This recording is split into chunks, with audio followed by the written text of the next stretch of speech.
안녕하세요. 성공하는 오너들의 필수 커리큘럼 사장사관학교에서 PD를 맡고 있는 김정법 팀장입니다. 오늘은 자금 조달의 꽃이라고 할 수 있는 정책자금에 대한 부분에 대해서 말씀을 드려보고자 합니다. 자금은 용도에 따라 운영상에 필요한 운전자금과 부동산 등 투자와 관련된 시설자금으로 나눠볼 수가 있는데요. 용도를 불문하고 자금은 기업 운영 시에 기업이 잘 되면 잘 되는 대로, 안 되면 안 되는 대로 항시 필요한 것이겠죠. 많은 기업의 대표님들이 법인에 자금이 필요한 경우에 먼저 주구례은행을 방문해서 신용으로 부탁해보거나 여의치 않으시면 개인 사재를 털어서 가수금의 형태건 증자 형태로 법인에 돈을 넣어주는 경우가 많고, 혹은 투자를 받기 위한 노력들도 많이들 하실 텐데요. 이 중 투자는 신중하게 고려를 해보셔야 하는데, 투자는 당장은 상환의 의무가 없다고는 하지만 가만히 생각해 보시면 김영식 보통주로 투자를 받으시는 경우에 주주로서의 권리를 내어놓아야 한다는 차원에서 단순 자본적인 투자를 받으시는 것은 재고가 필요한 상황이라고 말씀드릴 수 있습니다.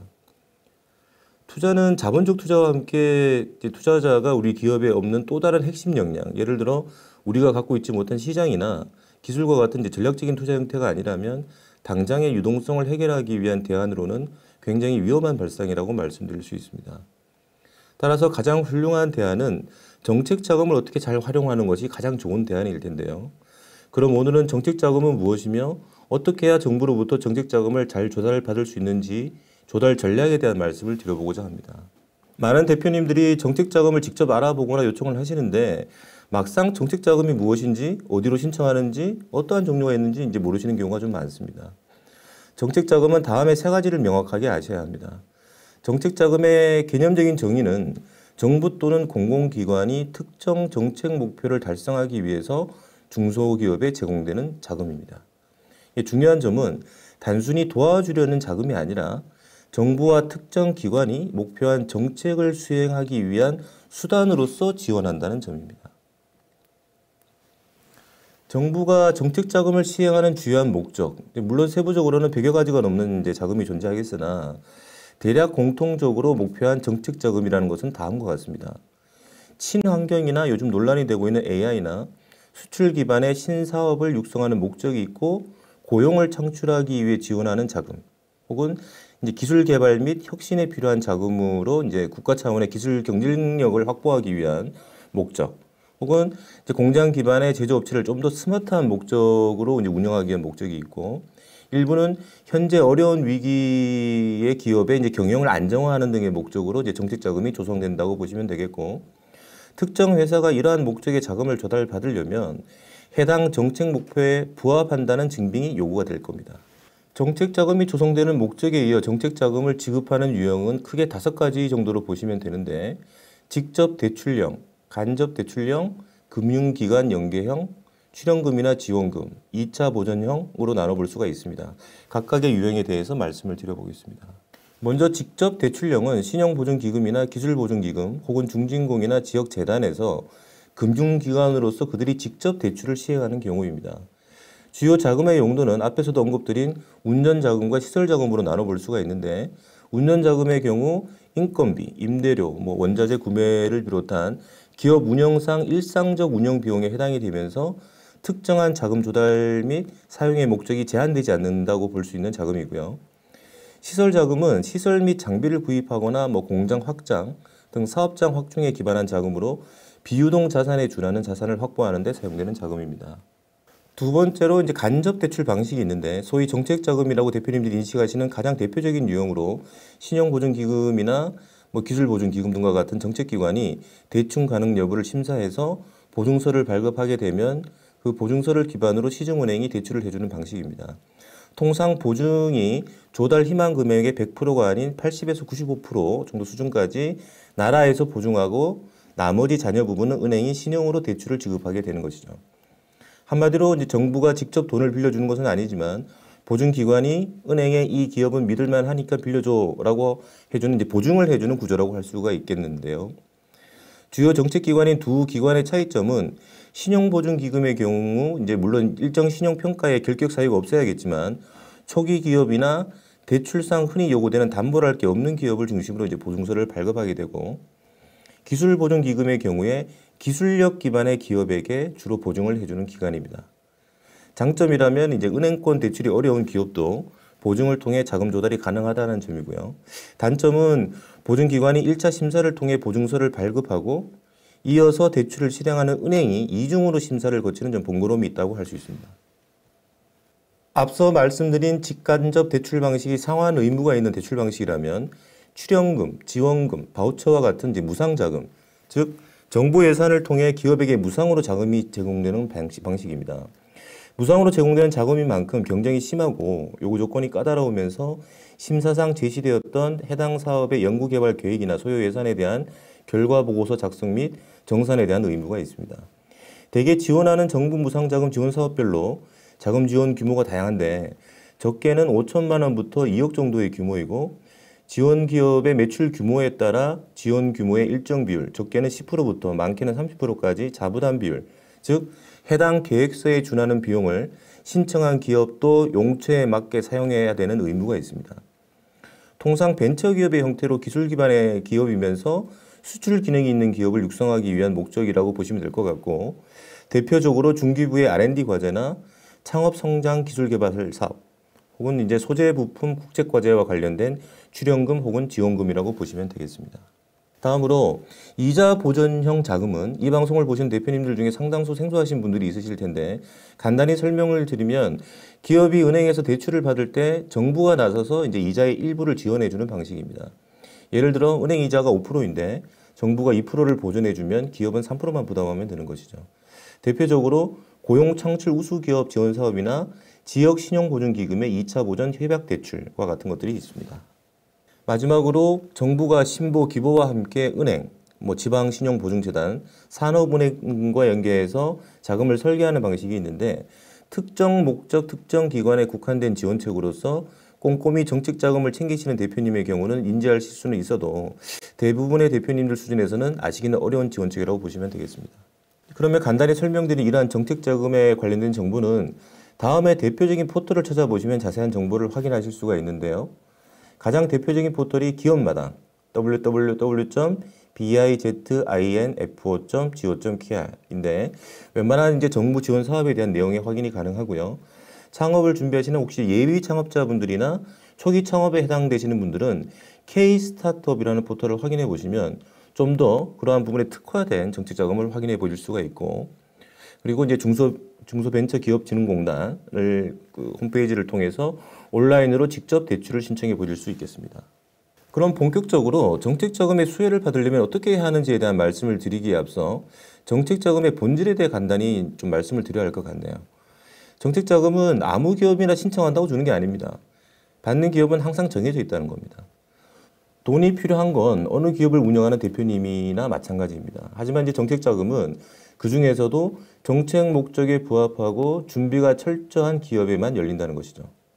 정부는 정책자금을 운영하는 저변에는 꿈과 희망을 갖고 설립한 법인의 마의 만 3년을 못 넘기는 그러한 폐업률을 제고하고 그를 통해 동반되는 일자리를 창출하고 대기업 위주가 아닌 진정한 산업 기반이라고 할 수 있는 견고한 성공하는 중소기업을 육성하는 것을 통해 산업 생태계 자체를 발전시켜서 최종적으로 정부의 정책 목표를 달성하는 것인데 모든 중소기업을 육성 지원할 수는 없으므로 정책 자금의 목적에 부합된 기업을 선별할 수 있는 일정한 잣대와 평가 기준이 필요한 것입니다.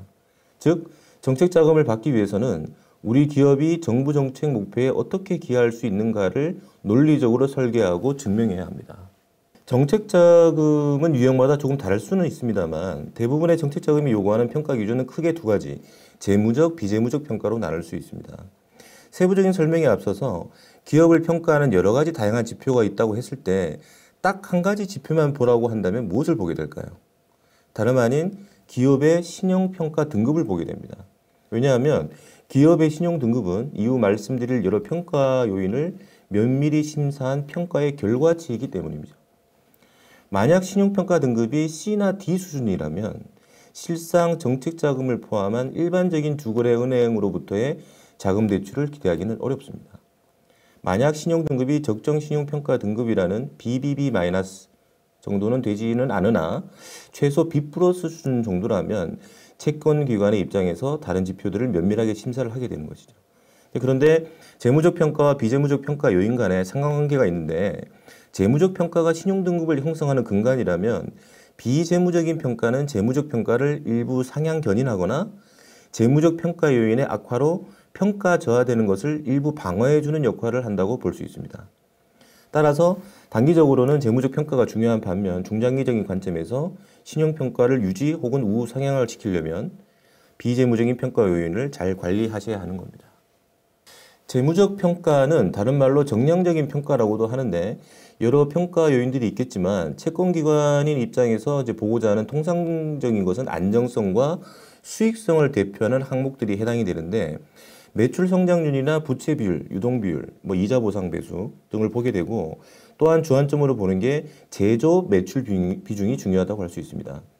이 방송 보시는 대표님들 중에 나는 유통업 매출이라서 좀 곤란한 거 아닌가라고 생각하시는 대표님들이 계실 텐데 우리나라 중소기업 중 제조업을 대표업종으로 운영하는 법인의 70%는 자기 공장이 없다고 합니다. 그 얘기는 실제 사업 내용이 자기 브랜드의 자기 기술 기반의 제조업 요건을 갖추거나 OEM 형태로 제조 매출을 발생시킬 수 있다는 것이죠. 이와는 반대로 기업 평가 보고서상의 대표 업종을 제조업종으로 등재해 놓으시고 손익계산서상 매출은 상품 매출액으로 표현이 돼서 제3자나 채권기관이 볼 때 유통업으로 인지되는 경우도 허다한 게 사실입니다. 우리나라는 정책 방향을 불문하고 4가지 조건에 대해서는 세제부터 다양한 유무상의 혜택을 주게 되는데요. 그 4가지는 바로 제조업인지 아닌지, 기술 기반의 기업인지, 고용을 창출하는지, 수출을 하는지의 여부 이렇게 4가지인데 이 중 제조업인지의 여부와 기술 기반인지의 여부는 상당히 민감한 지표라고 할 수 있습니다. 특히 제조업 매출이 핵심입니다. 유통업이나 단순 도매업은 평가 시 점수가 좀 낮게 나오고 제조 기반이 확인이 되면 심사자는 이 회사는 실제 산업적 기여 가능성이 있다라고 판단하게 됩니다. 따라서 제조 기반이 없더라도 OEM 또는 가공 계약서, 설비 투자 계획서 등을 통해서 제조 기반 기업으로 전환 중임을 명확하게 증명하면 충분히 유리한 평가를 받을 수 있게 됩니다. 두 번째로 비재무적인 평가는 여러 다양한 요소가 있겠으나 크게는 3가지. 기술 기반의 기업인지, 사업성이 있는 아이템이 있는 것인지, 사업을 운영하는 경영자의 역량은 적합한지에 대한 부분입니다. 그런데 이 중 제일 중요한 게 무엇일까요? 바로 기술 기반의 기업임을 증명하는 것이 가장 중요합니다. 경영자의 역량과도 일맥상통하는 면이 있겠으나 법인 자체가 기술 기반의 기업인지의 여부와는 좀 구분을 하셔야 되는데 이를 증빙하는 방법은 기업 규모나 여건에 따라 다르겠지만 기업 부설 연구소 혹은 연구전담부서가 설립되어 있어야 되고 특허 및 실용신앙권 등 산업재산권이 있어야 되는데 특허의 경우 등록까지는 아니더라도 출원 형태라도 가지고 있는 것이 필요합니다. 사업성 및 시장성은 사업계획서상의 구체적인 시장 타겟 및 유효 수요 증명과 경쟁사 대비 어떠한 차별성, 즉 기술이나 가격 등의 차별화를 필요한 핵심 역량이 표현되어야 하고 실제 수주 계약서, 투자와 관련된 MOU 등을 첨부할 때는 기업에 대한 신뢰도가 급상승돼서 좋은 평가를 받게 됩니다. 초기 기업일수록 경영자의 역량도 중요한 요소인데 업적이나 개발 아이템과 관련된 전문 자격증 혹은 경력이 증빙이 되면 비재무적으로 높은 평가를 받게 됩니다. 하지만 사업성 및 시장성에 대한 증빙이나 경영자의 역량까지 좋은 평가를 기대하지는 못하는 경우가 많으므로 기술 기반의 기업임을 증빙하는 연구소나 특허는 정책 자금을 희망하는 기업이라면 선결 조건이라고 보셔야 합니다. 재무적, 비재무적 평가 요인 외에 항상 심사가 되는 항목이면서 동시에 많은 대표님들이 놓치는 것이 바로 대표자의 개인 신용과 실경영 여부입니다. 만약 지금 말씀드리는 내용 중 하나라도 문제가 된다면 정책 자금은 힘들다고 보셔야 되는데 은행이나 카드사나 각종 대부업체로부터 연체 기록이 있다든지 개인 신용 점수 700점 미만인 상태라든지 세금이나 건강보험료가 체납된 경우 등이고 정책자금 심사 시 대표의 실경영 여부를 검증하게 되는데 사전 제출된 사업계획서의 내용을 토대로 심사관의 질문에 대해 대표가 직접 조목조목 설명할 수 있는지를 보게 되고 실제 대표 명의의 통장이나 계약서, 세무 기록이 존재하는지도 확인하게 됩니다. 인터뷰 시 대표가 내용을 잘 제대로 인지를 못한다면 당연히 실격 처리됩니다. 그 외에 대표자가 실경영자로서 증빙이 가능한 사업경과 보고서나 회의록, 업무 일지 등을 미리 준비해 놓으시는 게 좋습니다. 많은 대표님들이 정책 자금에 대해 검토하시다 많이 고민하시는 부분이 사업계획서와 자금 사용 계획과 관련된 자료들인데 대부분의 탈락은 계획에 대한 부실 때문입니다. 심사자는 화려한 문장보다는 숫자로 판단을 한다고 보시면 됩니다. 반드시 포함해야 할 5가지 항목은 사업 목적, 즉 무엇을 위한 사업인가가 잘 설명되어야 하고, 그리고 조달 금액의 자금 사용 항목별 내역, 즉 기계 설비, 인건비, R&D 등으로 구분돼서 명시가 되어야 되겠고, 월, 분기, 연도 단위의 예상 매출 및 수익 구조가 표현이 되어야 되겠고요. 그리고 정부가 관심 갖는 항목인 고용 창출 효과, 즉 기존의 인원이 몇 명인데 신규 인원을 어떻게 보강해 갈지를 명확히 표현하시면 좋을 것 같고, 마지막으로 리스크에 대한 대응 계획이 있는지, 예를 들어 자금을 미확보 시 어떤 대안 등에 대해서 언급해 주시면 좋습니다. 올해와 내년에 걸친 정책 자금의 방향과 시기별 전략을 말씀드리면, 현재 25년 상반기는 주로 스마트 공장, 디지털 전환, ESG 관련 테마와 관련된 정책 자금이 많은 비중을 차지하고 있는 상태고요. 하반기는 수출 무역 활동과 관련된 바우처나 지원금이 예상되고 있습니다. 만약 업종이나 테마를 고민하시는 대표님이 있다면 참고하시면 좋을 것 같고, 중앙부처에서 진행하는 것과 지자체에서 운영하는 자세한 내용은 앞서 설명드린 각종 포털에서 참고하시면 좋을 것 같습니다. 많은 대표님들과 경영 전반에 관한 자문을 드렸습니다만, 특히 이러한 자금 조달의 경우는 만나는 대표님들이 극명하게 두 갈래로 나뉘어지는 것 같습니다. 대부분 요청에 의해서 방문드리는 일반적인 법인의 경우에 법인의 단기, 중장기 기반의 자금 계획이 애초에 수립되어 있지 않고 그때그때 필요시 자금을 신청하시는 경우인데, 이러한 법인은 대부분 기업 내에 재무나 세무를 전문적으로 관리하시는 담당이 없고 대표님이 자금계획부터 해서 조달까지 전담을 하고 계시고, 특히 기장 세무사가 모든 것을 알아서 잘 관리해 주겠지라고 착각하시는 대표님들이 많은데, 그러면 그 정도의 신뢰관계를 쌓고 있느냐 하면 실제는 기장 세무사와 1년에 두세 번 전화도 잘 안 하시는 경우가 많다는 것입니다. 이와는 다르게 자금 조달에 능하신 대표님들을 보면 일단 정보의 습득이건 어떤 형태로든 공부하시는 대표님들이 많은데, 본인 기업에 맞는 유형의 정책 자금, 그게 무상이건 유상이건 먼저 선정을 하고 그들이 요구하는 재무 구조를 평시 기장이나 전문가와 협의하에 설계해서 재무적인 평가부터 확보를 하시는 거죠. 재무적인 평가에 대해서 추가로 언급을 드리자면, 만약 지난해 손익이 결손이거나 혹은 결손을 넘어서 자본이 잠식되는 정도의 수준이라면 상식적으로 생각해도 채권기관에서 자금을 조달받는 것은 힘들다고 보셔야 됩니다. 즉 최소한 결손이 나지 않도록 평상시나 결산 시 세심한 조정이 필요한 것이죠. 이러한 재무적 결격사를 최소화하는 것이 기본이고, 그 외에 말씀드렸던 연구소 관리부터 벤처 인증이나 메인비즈나 이노비즈 등과 같은 주요 인증은 미리 받아놓고 그게 출원이건 등록이건 특허나 실용신한 상표권 등을 꾸준히 취득해 가시는 게 중요합니다. 특히 기술보존기금을 동원하는 유상자금이나 기술개발 출연금이나 바우처 같은 경우는 이러한 비재무적인 가치를 업그레이드하는 것이 매우 중요합니다. 그리고 준비가 철저하신 기업이라면 법인 설립 초창기에 만들어 놓은 사업계획서를 꾸준히 현 상황에 맞게 직원에게 맡기지 않고 대표 본인이 직접 업데이트하면서 내용을 숙지하고 계시는 거죠. 마지막으로 성공적인 정책 자금을 조달하는 키워드를 정리해 보자면, 재무적 관점에서 되도록 최저 매출로 보여지는 자구적인 노력과 안정성을 대표하는 유동비율, 부채비율, 이자 보상 배수 등 주요 재무 비율에 대한 정의부터 관리에 민감해야 하고요. 행여나 가지급금이나 가승금과 같은 존재 자체로 기업의 재무적 평가에 악영향을 주는 요인은 사전에 최대한 제거해 나가야 된다는 것이고요.